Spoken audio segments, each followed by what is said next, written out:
എടാ നീ മുസ്ലിം അല്ലേ, നീ മത തീവ്രവാദിയല്ലേ, നീ ഒരു ടെററിസ്റ്റ് അല്ലേ എന്ന് നീ തൊട്ടുപോകല്ലേ, നീ ഹിന്ദുന്ന് വന്നതല്ലേ, നീ ഹിന്ദുവാണ്, ഞങ്ങളെ തൊട്ടുപോകരുതെന്ന് പറഞ്ഞ് ആട്ടഹസിക്കും നമ്മളെ മുഖത്ത് നോക്കി. അങ്ങ് അലറിയുടെ ചെയ്യുന്നത്. 2 വർഷം ഒരു ഹിന്ദുവായ ഞാൻ ഇറാഖിൽ ജീവിച്ചത് ക്രിസ്ത്യനായിട്ടാണ്. നിങ്ങൾ ഡിയർ ഫ്രണ്ട്സ്, ഇന്ന് നമ്മൾ സംസാരിക്കാൻ വന്നിരിക്കുന്ന ഹിച്ച് ഹൈക്കിംഗ് നൊമാഡായ നമ്മുടെ മാഹിനെ കുറിച്ചാണ് കേട്ടോ. ഹിച്ച് ഹൈക്കിംഗ് ചെയ്ത് ലോകത്തെയൊക്കെ അമ്പരപ്പിച്ചുകൊണ്ടിരിക്കുന്ന, അല്ലെങ്കിൽ നമ്മൾ മലയാളീസിനെയൊക്കെ അമ്പരപ്പിച്ചുകൊണ്ടിരിക്കുന്ന മാഹിനെ കുറിച്ചാണ് ഇന്ന് പറയാൻ വന്നിരിക്കുന്നത്. അദ്ദേഹം ഹിച്ച് ഹൈക്കിങ്ങിലൂടെയാണ് അദ്ദേഹത്തിന്റെ ജേർണി ചെയ്യുന്നത്. അതുകൊണ്ട് തന്നെ അത് സാഹസികവും അപകടകരവുമാണ് ഹിച്ച് ഹൈക്കിംഗ് എന്ന് പറയുന്നത്. ഈ ഇടയ്ക്ക് മാഹിൻ ഇസ്രായേലിലോട്ട് ഒരു യാത്ര പോവുകയും കുറച്ച് കോൺട്രവേഴ്സീസിൽ ചെന്ന് മാഹിൻ പെടുകയും ചെയ്തു. അതായത് അവിടെ ഒരു മാർക്കറ്റിൽ ചെന്നപ്പോൾ ജൂതന്മാരിടുന്ന ജെട്ടികൾ അവിടെ തൂക്കിയിട്ടിട്ടുണ്ടായിരുന്നു. അതിൽ I love Jewish boys, I love Jewish girls അങ്ങനെയൊക്കെയുള്ള കുറച്ച് കോഡ്സ് ഒക്കെ എഴുതിയ ജെട്ടികളായിരുന്നു. അപ്പോൾ മാഹിൻ അത് കണ്ടിട്ട് മാഹിന്റെ വീഡിയോയിൽ മാഹിൻ അത് ജൂത ജെട്ടി എന്നും പറഞ്ഞ് തംബ്നെയിലിട്ടു. അതുപോലെ തന്നെ ടൈറ്റിലും ഒക്കെ അങ്ങനെ കൊടുത്ത് അവസാനം അത് വലിയൊരു പാരമാഹിനി തന്നെ ആയി. അതായത് ജൂതന്മാരെ അവഹേളിക്കുന്നു എന്നാണ് കുറെ ആൾക്കാർക്ക് അതിൽ നിന്ന് അവര് മനസ്സിലാക്കി എടുത്തത്. അതായത് ഇസ്രായേലിലുള്ള കുറെ മലയാളീസിനും അതൊരു പ്രശ്നമായി, അതുപോലെ തന്നെ നാട്ടിലുള്ള മലയാളീസിനും അത് കുറച്ച് പ്രശ്നമായി. അങ്ങനെ മാഹിനെ അവന്റെ ജാതി മതം ഒക്കെ പറഞ്ഞ ആളുകൾ ഭയങ്കരമായുള്ള സൈബർ ബുള്ളിയിങ് ആണ് ചെയ്തത്. അത് മാത്രമല്ല അദ്ദേഹം ഒരു ടെററിസ്റ്റ് ആണെന്ന് വരെ പറഞ്ഞു കളഞ്ഞു. അദ്ദേഹം മനഃപൂർവ്വമായിട്ട് ഇസ്രായേലിനെ താത്തിക്കെട്ടാനാണ് അവിടെ ചെന്നതെന്നൊക്കെ പറഞ്ഞു കളഞ്ഞു കേട്ടോ. അപ്പോൾ ഇവിടെ എനിക്ക് പറയാനുള്ളത്, ഇപ്പോൾ ജൂതരല്ലാത്ത മലയാളികൾക്കാണ് ഇത് ഏറ്റവും പ്രശ്നമായിരിക്കുന്നത്.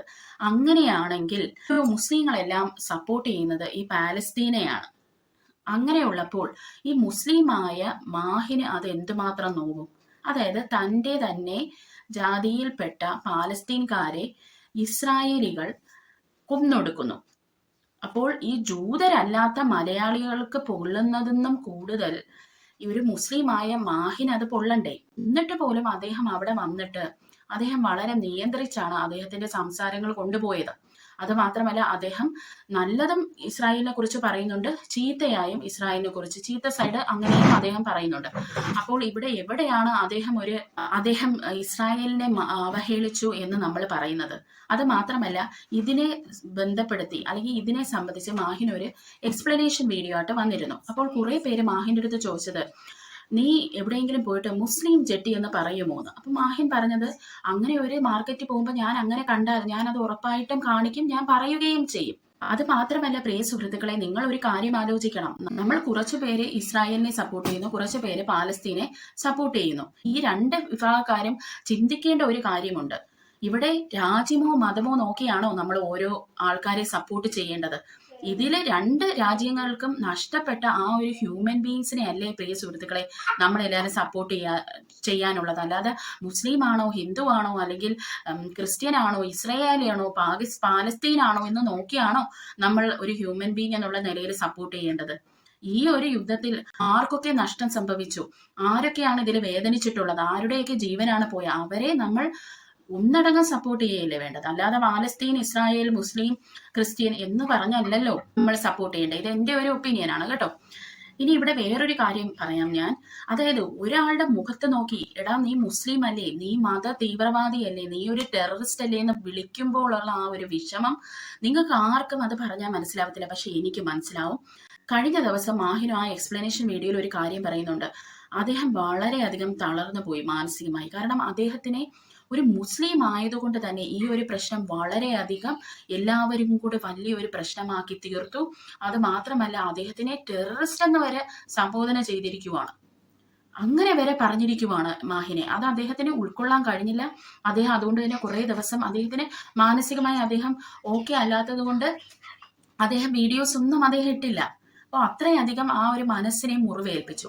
ഈ ഒരു മുറിവേൽപ്പിക്കുന്നത് അത് എന്തുമാത്രം വേദനയുണ്ടെന്ന് എനിക്ക് മനസ്സിലാവും. അതെങ്ങനെയാണെന്ന് വെച്ചാൽ പ്രിയ സുഹൃത്തുക്കളെ, ഞാൻ 2 വർഷം ഇറാഖിൽ ജോലി ചെയ്തതാണ്. ഞാൻ ഇറാഖിൽ ചെല്ലുമ്പോൾ ഇറാഖീസ് നമ്മളെ സംബോധന ചെയ്യുന്നത് ഹിന്ദെന്ന് വന്നവരെന്നാണ്. അതായത് ഇന്ത്യന് അവർ ഹിന്ദെന്നാണ് പറയുന്നത്. അപ്പോൾ ഹിന്ദെന്ന് പറയുമ്പോൾ ഹിന്ദുസ് എന്നും അതിൽ വരുന്നുണ്ട്, എന്നാൽ ഹിന്ദെന്നാണ് വരുന്നതെന്ന് ഇവർ പറയുന്നുണ്ട്. 2 വർഷം ഒരു ഹിന്ദുവായ ഞാൻ ഇറാഖിൽ ജീവിച്ചത് ക്രിസ്ത്യനായിട്ടാണ്. നിങ്ങൾ ചിന്തിച്ചോണം, ക്രിസ്ത്യനായിട്ടാണ്. അതിനുള്ള കാരണമെന്ന് പറയുന്നത് ഈ സൗദിയിൽ പോയിട്ടുള്ള നഴ്സുമാർ ഓൾറെഡി ഞങ്ങളുടെ അടുത്ത് പറഞ്ഞിട്ടുണ്ട്, ഭയങ്കര വേർതിരിവാണ്. അത് മാത്രമല്ല നമ്മൾ അവിടെ ബൈബിൾ, കൊന്ത അല്ലെങ്കിൽ നമ്മളുടെ ഏതെങ്കിലും ഹിന്ദുസിന്റെ ബുക്സ് അങ്ങനെ ഒന്നും കൊണ്ടുപോയിക്കൂടെന്ന് പറയും. ഭയങ്കര സ്ട്രിക്റ്റ് ആണ് സൗദിയിൽ. അതുകൊണ്ട് തന്നെ അത് അറിയാവുന്നതുകൊണ്ട് ഇതൊരു മുസ്ലിം രാജ്യം ആയതുകൊണ്ട് തന്നെ ഞാൻ ഏത് മതത്തിലോ പെട്ടതാണെന്ന് ഞാൻ അവരുടെ അടുത്ത് പറഞ്ഞില്ല. അവർ ചോദിച്ചപ്പോൾ ഞാൻ ക്രിസ്ത്യൻ എന്നാണ് പറഞ്ഞത്. കാരണം ഈ ഖുറാനിൽ എവിടെയോ ക്രിസ്ത്യാനിറ്റിനെയൊക്കെ പറ്റി പറഞ്ഞിട്ടുണ്ടെന്ന് ഞാനിങ്ങനെ കേട്ടിട്ടുള്ളത് കൊണ്ട് ക്രിസ്ത്യൻ എന്നാണ് ഞാൻ പറഞ്ഞത് കേട്ടോ. എനിക്ക് അവിടെ വേറെ ഒരു ബുദ്ധിമുട്ടും ഉണ്ടായിട്ടില്ല. ഇറാഖീസിന് ഏറ്റവും ഇഷ്ടമുള്ള ഒരു രാജ്യം എന്ന് പറയുന്നത് ഇന്ത്യയാണ്. ഇന്ത്യയിൽ വന്ന് സെറ്റിൽ ആവണമെന്ന് അവർക്ക് ഭയങ്കര ആഗ്രഹമാണ്. ഇന്ത്യയെ അവർ സ്നേഹിക്കാനുള്ള കാരണമെന്ന് പറയുന്നത് ഈ രാജ്യം എല്ലാ മതക്കാരെയും ഒരുപോലെ കാണുന്നു എന്നുള്ളത് കൊണ്ടാണ്. അവർ തന്നെ എൻ്റെ അടുത്ത് പറഞ്ഞ കാര്യമാണ്. അത് മാത്രമല്ല ഞാൻ ഒരു ക്രിസ്ത്യൻ ആണ് എന്ന് പറഞ്ഞത് നല്ലതായി പോയെന്ന് എനിക്ക് മുന്നോട്ട് പോകുമ്പോൾ ഓരോ ദിവസം കഴിയുമ്പോഴും എനിക്ക് മനസ്സിലായി. കാരണം അവർക്ക് ഹിന്ദുസിനെ ഇഷ്ടമല്ലെന്ന് എനിക്ക് അവരുടെ സംസാരത്തിൽ നിന്ന് മനസ്സിലായി. ഞാനൊരു ക്രിസ്ത്യൻ എന്ന് പറഞ്ഞതുകൊണ്ട് തന്നെ ഹിന്ദുസിന്റെ കുറ്റമൊക്കെ വന്ന് എൻ്റെ അടുത്ത് പറയുമായിരുന്നു. അതും അവർ ഹിന്ദുസിനെ അത്രയ്ക്കങ്ങ് വെറുക്കുന്നതായിട്ടല്ല, പക്ഷേ നമ്മുടെ കുറെ ആചാരങ്ങളൊന്നും അവർക്ക് ഒട്ടും അക്സെപ്റ്റബിൾ അല്ലായിരുന്നു. അതെന്താ അങ്ങനെ കാണിക്കുന്നത് ഇങ്ങനെ കാണിക്കുന്നത് എന്നൊക്കെ ചോദിക്കും. അല്ലാതെ അവർക്കങ്ങ് ഹിന്ദുസിനെ കൊല്ലണം അങ്ങനെയുള്ള ദേഷ്യമൊന്നും അവർക്കില്ല. പക്ഷെ എനിക്ക് അവിടെ ഉണ്ടായ കുറേ അനുഭവങ്ങളുണ്ട്. പിന്നെ എനിക്ക് ഏറ്റവും പെട്ടുപോയ ഒരു കാര്യം എന്ന് പറഞ്ഞാൽ ഈ ക്രിസ്ത്യാനിറ്റിയിലെ കുറെ കാര്യങ്ങൾ വന്ന് എൻ്റെ അടുത്ത് ചോദിക്കുമായിരുന്നു. എനിക്കിതൊന്നും അറിയത്തില്ല, ഞാൻ ബൈബിളൊന്നും വായിച്ചിട്ടില്ല. കുറേയൊക്കെ തപ്പി പിടിച്ച് അങ്ങനെ ഇങ്ങനെയൊക്കെ ഞാൻ പറയുമായിരുന്നു. ചിലപ്പോഴൊക്കെ ഞാൻ എന്തെങ്കിലുമൊക്കെ പറഞ്ഞ് അവിടെ നിന്ന് തടി തപ്പിപ്പോവും. പക്ഷെ എനിക്ക് മനസ്സിലായി എന്തായിരുന്നാലും ഹിന്ദു എന്ന് ഞാൻ പറയാൻ പാടില്ല. അത് എനിക്ക് മനസ്സിലായി എങ്ങനെയാണെന്ന് വെച്ചാൽ പല പേഷ്യൻസിനെയും കെയർ ചെയ്യാനായിട്ട് അല്ലെങ്കിൽ നമ്മൾ ടച്ച് ചെയ്യാനായിട്ട് ചെല്ലുമ്പോൾ ഈ പേഷ്യൻസിനെ നോക്കാൻ വരുന്നത്, അതായത് ഞാൻ സിസേറിയൻ സെഷനിലാണ് നിന്നത്. അപ്പോൾ എനിക്ക് ECG എടുക്കേണ്ടി വരും. സിസേറിയൻ കഴിഞ്ഞ് വരുന്ന പേഷ്യൻസിന് മരുന്ന് കൊടുക്കേണ്ടി വരും. അവരുടെ ശരീരം ചിലപ്പോൾ നമുക്ക് തൊടേണ്ടി വരും. അങ്ങനെയൊക്കെ വരുമ്പോൾ ഈ ഗ്രാൻഡ് മാസ് ഉണ്ട്, ഇവർക്കൊക്കെ കൂട്ട് നിൽക്കാൻ വരുന്ന ഗ്രാൻഡ് മദേഴ്സ്, അവര് നമ്മൾ ഈ പേഷ്യന്റിനെ തൊടാൻ ചെല്ലുമ്പോൾ നീ തൊട്ടു പോകരുത്, നീ ഹിന്ദുന്ന് വന്നതല്ലേ, നീ ഹിന്ദുവാണ്, ഞങ്ങളെ തൊട്ടു പോകരുതെന്ന് പറഞ്ഞ് ആട്ടഹസിക്കും നമ്മളെ മുഖത്ത് നോക്കി, അങ്ങ് അലറിയുടെ ചെയ്യുന്നത്.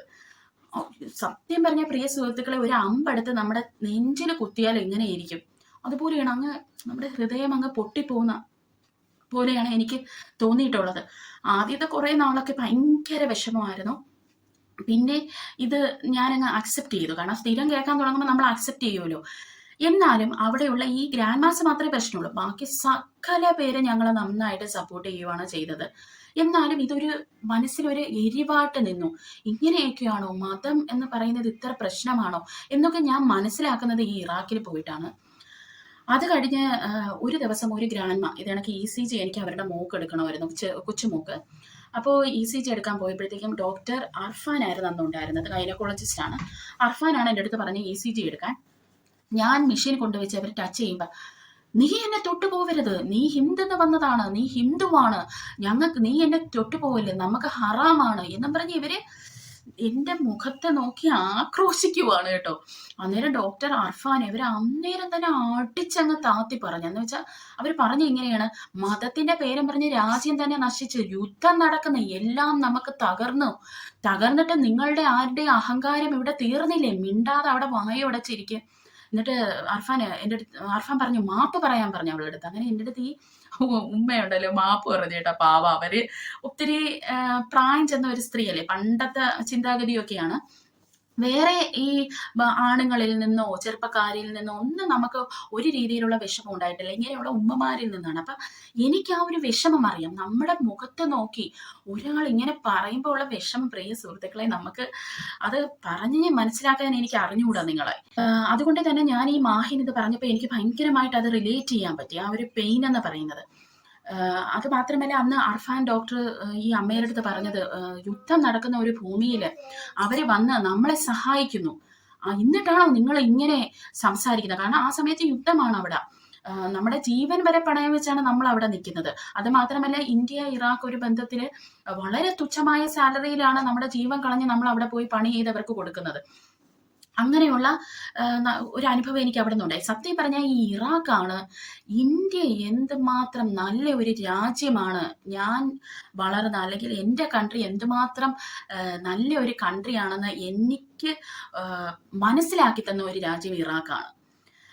അതിനുശേഷമാണ് ഞാൻ നാട്ടിൽ വന്നപ്പോഴും പലവരും പറഞ്ഞ്, നീ നഴ്സല്ലേ, സൗദിക്ക് പോ, കുവൈറ്റിന് പോ, ദുബായിൽ പോ എന്നൊക്കെ പറയും. അവിടെയൊക്കെ ആകുമ്പോൾ നമുക്ക് പെട്ടെന്ന് പോകാം, അയൽസ് ഒന്നും വേണ്ടല്ലോ. അതുകൊണ്ട് ഞാൻ പോകില്ലെന്ന് പറഞ്ഞു. ഞാൻ അന്ന് തീരുമാനിച്ച ഒരു കാര്യമാണ്. ഇപ്പൊ UK, ഓസ്ട്രേലിയ അവിടെയൊക്കെ പോവാൻ പലരും പറയുന്നുണ്ട്. പക്ഷെ ഞാൻ വിചാരിക്കുന്നത് കുറെ കാര്യങ്ങളിൽ ഈ ഒരു കാര്യം ഇതാണ്. അതായത് എന്തിനാണ് ഇന്ത്യ എന്ന് പറയുന്ന ഒരു രാജ്യമുള്ളപ്പോൾ ഞാൻ പോയി എവിടെയെങ്കിലും സെക്കൻഡ് സിറ്റിസൺഷിപ്പ് ആയിട്ട് ജീവിക്കണം, അല്ലെങ്കിൽ ഞാൻ പോയി ഇങ്ങനെ വല്ലവരും വായിലിരിക്കുന്ന കേൾക്കേണ്ട ആവശ്യം എനിക്കുണ്ടോ?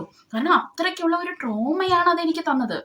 അപ്പോൾ നിങ്ങൾ ആലോചിക്കണം, ഇന്ത്യക്കാരനായ മാഹിന്, ഇന്ത്യൻസ് ആയ മലയാളീസ് എന്ന് തന്നെ ഇങ്ങനെയുള്ള ഒരു അധിക്ഷേപം അല്ലെങ്കിൽ ഒരു വിഷമം ഉണ്ടാകുമ്പോൾ അദ്ദേഹത്തിന്റെ മനസ്സ് എന്തുമാത്രം എരിഞ്ഞു കാണും. അദ്ദേഹം തന്നെ പറയുന്നുണ്ട്, എന്നെ ചേർത്ത് നിർത്തേണ്ട മലയാളീസ് ആണ് എനിക്കിട്ട് ഇങ്ങനെ പണിതതെന്ന്. അദ്ദേഹം ഒരു ഹ്യൂമൻ ബീയിങ് അല്ലേ? അദ്ദേഹത്തിനും അദ്ദേഹത്തിൻ്റെതായ പല അഭിപ്രായങ്ങളും കാണത്തില്ലേ? അവനിപ്പോൾ അങ്ങനെ ഒരു കാര്യം കാണിച്ചെങ്കിൽ തന്നെ നിങ്ങളൊക്കെ അതൊന്ന് വായിച്ചെടുത്തത് അങ്ങനെയാണ്. അവൻ അങ്ങനെയൊക്കെ പെരുമാറി, അല്ലെങ്കിൽ ഇസ്രായേലിനെ അഴുക്കായിട്ട് കാണിക്കാൻ ശ്രമിച്ചു എന്നുള്ളത് അങ്ങനെ കാണിച്ചെങ്കിൽ തന്നെ അതിൽ എന്ത് തെറ്റാണുള്ളത്? അവൻ എന്ത് കൺട്രോൾഡ് ആയിട്ടാണ് സംസാരിച്ചത്? മാത്രമല്ല, എനിക്ക് മാഹിനെ ഒരു സ്ഥലത്ത് എനിക്ക് മാഹിന്റെ ആ ഒരു ക്യാരക്ടർ ഇഷ്ടപ്പെട്ടില്ല. കാരണം ഈ ചെക്കിങ്ങിന്റെ സമയം വരുന്ന ഒരു സമയത്ത് മാഹിനെ ഓൾറെഡി അറിയാമായിരുന്നു. മാഹിൻ മുസ്ലിം ആയതുകൊണ്ട് ഭയങ്കര ചെക്കിങ് കാണും. അത് മാത്രമല്ല, പാസ്പോർട്ടിൽ ഇത്രയും മുസ്ലിം രാജ്യങ്ങളിൽ പോയിട്ടുണ്ട്. എസ്പെഷ്യലി നമ്മുടെ അഫ്ഗാനിസ്ഥാനിലൊക്കെ പോയത് കൊണ്ട് തന്നെ ഭയങ്കര ചെക്കിങ് ആയിരിക്കുമെന്ന് ഓൾറെഡി മാഹിന്റെ അടുത്ത് പറഞ്ഞിട്ടുള്ള കാര്യങ്ങളാണ് ഒരു ചേട്ടൻ വന്നിട്ട്. ആ ചേട്ടൻ കഴിഞ്ഞ ദിവസം നിങ്ങളൊക്കെ വീഡിയോ കണ്ടു കാണും. എന്നിട്ടാണ് മാഹിൻ ഇസ്രായേലില് ചെക്കിങ് കാരണം ഭയങ്കര ബുദ്ധിമുട്ടി എന്നൊക്കെ പറഞ്ഞ് വീഡിയോ ഇട്ടത്. അപ്പൊ അത് എനിക്ക് അത്ര ഇഷ്ടപ്പെട്ടില്ല. കാരണം അറിയാവുന്ന ഒരു കാര്യം അങ്ങനെ ഇട്ടത് ശരിയായെന്ന് എനിക്ക് തോന്നിയില്ല. പിന്നെ ഇത്രയും ട്രാവൽ ചെയ്ത മാഹിനി ഇതിനെക്കുറിച്ച് ഒരു അറിവ് നന്നായിട്ട് വേണമായിരുന്നു.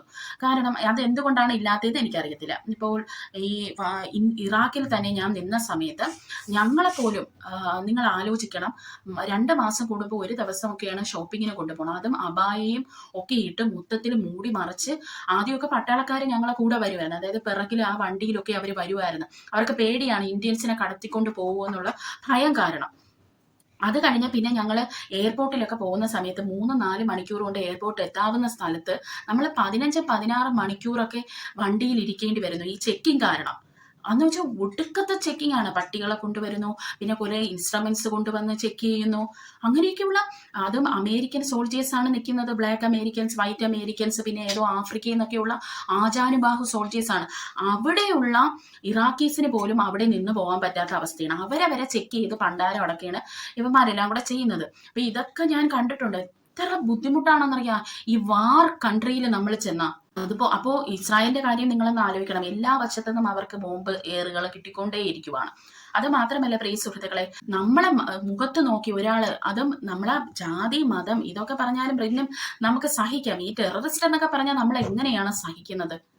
നിങ്ങൾ തന്നെ പറയൂ. നിങ്ങളുടെ മുഖത്ത് നോക്കി ഇങ്ങനെയൊക്കെ പറഞ്ഞാൽ അത് അവനെ പറഞ്ഞ, അല്ലെങ്കിൽ നിങ്ങൾ മനസ്സിലാക്കണം. അവിടെ കുറെ മലയാളികളൊക്കെ ഉണ്ടല്ലോ, നിങ്ങൾക്ക് എങ്ങനെയെങ്കിലും അവനെ കോണ്ടാക്ട് ചെയ്യാം, അത് പറഞ്ഞ് മനസ്സിലാക്കിക്കാം. അതൊക്കെ ചെയ്യാമായിരുന്നല്ലോ മാഹിന്റെ അടുത്ത്. ഈ വല്ലയിടത്തും ഈ യുദ്ധം നടക്കുന്നതും കണ്ടിട്ട് നമ്മൾ ഇവിടെ കിടന്ന് അടികൂടുന്ന എന്തിനാണ്? നമ്മുടെ ഇന്ത്യയിലെ എന്തിനാണ് നമ്മൾ ഇങ്ങനെ മതത്തിന്റെ പേരിൽ വർഗീയത കൊണ്ടുവന്ന് ഇങ്ങനെ ഇല്ലാതാക്കുന്നതെന്ന് എനിക്ക് ഒരു പിടിത്തവും കിട്ടുന്നില്ല കേട്ടോ. ഞാൻ ഈ ഇറാഖിൽ നിന്ന് ജോലി കഴിഞ്ഞ് വരുമ്പോൾ കുറെ നാള് എനിക്ക് മുസ്ലിംസിനെ കാണുമ്പോൾ വലിയൊരു വിഷമമായിരുന്നു. കാരണം ഞാൻ അവിടെ ഇങ്ങനെ, അതായത് ഹിന്ദുസിനെ ഇത്ര ഇവർ വെറുക്കുന്നു എന്നൊക്കെ അറിഞ്ഞപ്പോൾ എനിക്ക് ഭയങ്കര അതൊരു മനസ്സിൽ വിഷമമായിരുന്നു. ഞാനിപ്പോൾ നാട്ടിൽ വരുമ്പോൾ മുസ്ലിങ്ങളെ കാണുമ്പോൾ എനിക്കും ഇതാണ് ചിന്ത. അതുവരെ മുസ്ലിം ഏത് ക്രിസ്ത്യൻ ഏതെന്നുള്ളൊരു തരംതിരിവേ എനിക്കില്ലായിരുന്നു. അല്ലെങ്കിൽ തന്നെ എൻ്റെ വീട്ടിലൊന്നും നമ്മളങ്ങനെ മതം സംസാരിക്കുന്ന ആൾക്കാരെയല്ല. ഞാൻ കെട്ടിയിരിക്കുന്നത് ഒരു ക്രിസ്ത്യനെയാണ്. പക്ഷെ ഞാൻ നാട്ടിൽ വന്നപ്പോൾ ഈ ഒരു ട്രോമ എൻ്റെ മനസ്സിൽ ഇങ്ങനെ കിടക്കുമായിരുന്നു. അതിന്ന് ഞാൻ പുറത്തു വരാനായിട്ട് ഒത്തിരി കഷ്ടപ്പെട്ടു കേട്ടോ. ഈ മതം എന്ന് പറയുന്ന ഒരു വിഷമാണ്, അല്ലെങ്കിൽ ഇതൊരു ആറ്റം ബോംബാണെന്ന് എനിക്ക് മനസ്സിലാക്കി തന്നത് ഇറാഖാണ്. ഹിന്ദു ആണെന്ന് ഒരാളടുത്ത് ഞാൻ പറഞ്ഞു. അതായത് ഞാൻ വരുന്നതിന്റെ തലേ ദിവസം ഒരാളടുത്ത് അവിടെ ഞാൻ പറഞ്ഞു. എന്നിട്ട് ഞാൻ അദ്ദേഹത്തിന്റെ അടുത്ത് ഒരു കാര്യമേ ചോദിച്ചോളൂ, നിങ്ങൾ എല്ലാവരും ഈ ഹിന്ദുസിനെ ഇങ്ങനെ വെറുക്കുന്നു. ഞാൻ ചോദിക്കട്ടെ, എന്റെ കൈകൊണ്ട് എത്ര പേഷ്യൻസിനെയാണ് ഞാൻ കെയർ ചെയ്ത് വിട്ടത്? ഏതെങ്കിലും ഒരു പേഷ്യന്റ് ഡെത്ത് ആയോ എന്ന് ചോദിച്ചു. എൻ്റെ വർക്കിംഗ് അവറിൽ ഏതെങ്കിലും ഒരു പേഷ്യന്റ് ഡെത്ത് ആയോ, അപ്പൊ ഇതിലൊക്കെ എന്തെങ്കിലും കാര്യമുണ്ടോ എന്ന് ചോദിച്ചിട്ടാണ് ഞാൻ അവിടെ നിന്ന് വരുന്നത്. അദ്ദേഹത്തിന് അപ്പോൾ മനസ്സിലായി ഇതിലൊന്നും വലിയ കാര്യമില്ലെന്ന്. അല്ലെങ്കിലും ഇറാഖീസിന് നന്നായിട്ട് അറിയാം മതത്തിലൊന്നും വലിയ കാര്യമില്ലെന്ന്. കാരണം മതം കാരണം നശിച്ചു പോയ ഒരു രാജ്യമാണ് ഇറാഖ് എന്ന് പറയുന്നത്. അതിനെക്കുറിച്ച് ഞാൻ മുമ്പ് ഒരു വീഡിയോ ഇട്ടിട്ടുണ്ടായിരുന്നു, സദാം ഹുസൈൻ്റെ ഒക്കെ ഞാൻ പറഞ്ഞിട്ട്. അപ്പോൾ ആ രാജ്യത്തിലുള്ളവർക്ക് ഇന്ന് മതമെന്ന് കേൾക്കുമ്പോഴേ അവർക്ക് ഭയമാണ്. ഈ പണ്ട് സുന്നി ഷിയ തമ്മിൽ എന്നും അടിയും വഴക്കുമായിരുന്നെങ്കിൽ ഇന്ന് നമ്മളെയൊക്കെ നാട്ടിലെ പോലെ ഒരു ചായക്കടയിൽ ഇരുന്ന് ചായ കുടിക്കുകയാണ് അവർ ചെയ്യുന്നത്. അവർ തമ്മിൽ ഒരു പ്രശ്നവുമില്ല. അപ്പൊ നമുക്ക് ഇറാന്റെ കാര്യം തന്നെ അറിയാം, സുന്നി ഷിയ പ്രശ്നങ്ങൾ എന്തൊക്കെ പ്രശ്നങ്ങളാണ്. മതം കാരണം നശിച്ചല്ലേ പ്രിയ സുഹൃത്തുക്കളെ പോകും. ഇപ്പൊ കഴിഞ്ഞ ദിവസം ഒരു കുട്ടി അരവണ പായസം, ഒരു മുസ്ലിം കുട്ടി അരവണ പായസം കഴിക്കുവാണ്. അതിന്റെ ഇടയിലെല്ലാം സപ്പോർട്ടീവ് കമന്റ്സ് ആണ് വന്നിരിക്കുന്നത്. അങ്ങനെയുള്ള ഒരു അടിപൊളി സ്റ്റേറ്റ് ആണ് നമ്മുടെ കേരളം എന്ന് പറയുന്നത്. അത് നശിപ്പിച്ച് നാരായ പേര് ദയവ് ചെയ്ത് എല്ലാവരും കൂടെ തോണ്ടരുത്. നിങ്ങൾ ഒരു കാര്യം ആലോചിക്കണം, ഇസ്രായേലും പാലസ്തീനും അവിടെ കിടന്ന് അടിക്കും. അത് ഈ ജന്മത്തൊന്നും ആ യുദ്ധം തീരാൻ പോകുന്നില്ല. അത് നിങ്ങൾ നോക്കുമ്പോൾ ഇസ്രായേൽ പാലസ്തീൻ യുദ്ധമാണ്, പക്ഷെ അതിന്റെ അടിയിൽ 5 ഐസിന്റെ കൈ ഉണ്ട്. 5 ഐസ് എന്ന് പറയുമ്പോൾ നമ്മുടെ അമേരിക്ക, അതായത് English speaking countries, UK, Australia, New Zealand, അങ്ങനെയുള്ള 5 ഐസിന്റെ കൈ ഇതിലുണ്ട്. അവന്മാര് ഈ ഡെവലപ്ഡ് കൺട്രീസ് എന്താണ് ചെയ്യുന്നത്? ഇങ്ങനെയുള്ള മുസ്ലിം കൺട്രീസിൽ ഈ മതത്തിന്റെ വിത്ത് അങ്ങോട്ട് വിഷം പാകി കൊടുക്കും. എന്നിട്ട് ഇവരെല്ലാവരും കൂടെ തമ്മിലടിക്കും. അവസാനം, അതായത് സുന്നി ഷിയ തമ്മിലടിക്കും. എന്നിട്ട് അവസാനം അവിടെ ഒരു യുദ്ധം നടത്തും ഇവന്മാരെല്ലാം കൂടെ ചെന്നിട്ട്. എന്നിട്ട് ഇവര് അവരുടെ ലാൻഡ് എല്ലാം കൂടെ പിടിച്ചു വെച്ചിട്ട് ഇവന്മാരെല്ലാം നല്ല രീതിയിലാണ് ജീവിക്കുന്നത്. അതായത് ഈ 5 ഐസ് അങ്ങനെയല്ലേ എത്ര മുസ്ലിം രാജ്യങ്ങളാണ് ഇവന്മാര് ഇല്ലാതാക്കിയിട്ടുള്ളത്. അപ്പോൾ അതുകൊണ്ട് ഇതൊരു ഇസ്രായേൽ പാലസ്തീൻ യുദ്ധമെന്നാണ് നമ്മളൊക്കെ കാണുന്നത്. പക്ഷേ ഇതിന്റെ ഇടയിൽ ഇവന്മാർക്കൊക്കെ പുട്ടടിക്കാനുള്ള കാര്യങ്ങളൊക്കെ ഇവന്മാർ ഉണ്ടാക്കുന്നുണ്ട്. ആയുധ കച്ചവടം, പിന്നെ ഇതുവഴി പിരിക്കുന്ന പൈസ. അത് മാത്രമല്ല, നിങ്ങൾ തന്നെ ഇപ്പോൾ ഒരു എക്സാമ്പിൾ ഞാൻ പറയാം. ഇറാഖീസിന്റെ എണ്ണക്കിണറുകൾ ഇന്ന് ഇറാഖീസ് അമേരിക്കക്കാർക്ക് പൈസ കൊടുത്തിട്ടാണ് പെട്രോൾ വാങ്ങി ഉപയോഗിക്കുന്നത്. ഒന്ന് നിങ്ങൾ ആലോചിച്ച് നോക്കി ഇതിന്റെയൊക്കെ ഒരു കളി എന്ന് പറയുന്നത്. അതൊക്കെ അവിടെ കിടക്കും. നമുക്ക് സിമ്പതൈസ് ചെയ്യാം, അവർക്ക് വേണ്ടി പ്രാർത്ഥിക്കാം. പക്ഷെ ഇവിടെ കിടന്ന് നമ്മൾ ഇന്ത്യയിൽ എല്ലാവരും കൂടെ അടിയുടരുതെന്നാണ് എൻ്റെ വിനീതമായ ഒരു അഭിപ്രായം. അത് മാത്രമല്ല, കുറെ പേരുണ്ട്, അതായത് അമ്പലത്തിൽ നിന്നുള്ള പ്രസാദങ്ങൾ കഴിക്കൂല എന്നൊക്കെ പറഞ്ഞ, അല്ലെങ്കിൽ അരവണ പായസം കഴിക്കൂല, അല്ലെങ്കിൽ അവിടെ കയറിക്കൂടാ ഇവിടെ കയറിക്കൂടാ, അങ്ങനെയുള്ള ഐറ്റങ്ങളാണ്. അങ്ങനെയുള്ളവരെയൊക്കെ എടുത്തങ്ങ് ദൂരെ കളയണം. മിണ്ടാനൊന്നും പോവരുത്. അവരെയൊക്കെ അഴുക്കാക്കി തന്നെ നമ്മൾ കാണണം. അവരെയൊക്കെ വെറുപ്പോടും അറപ്പോടും നമ്മളെ ജീവിതത്തിനെ മാറ്റി നിർത്തണം, ഇങ്ങനെയുള്ള മതഭ്രാന്തരെ. അപ്പൊ അടുത്ത ഒരു വീഡിയോയിൽ നമുക്ക് കാണാം. Children by.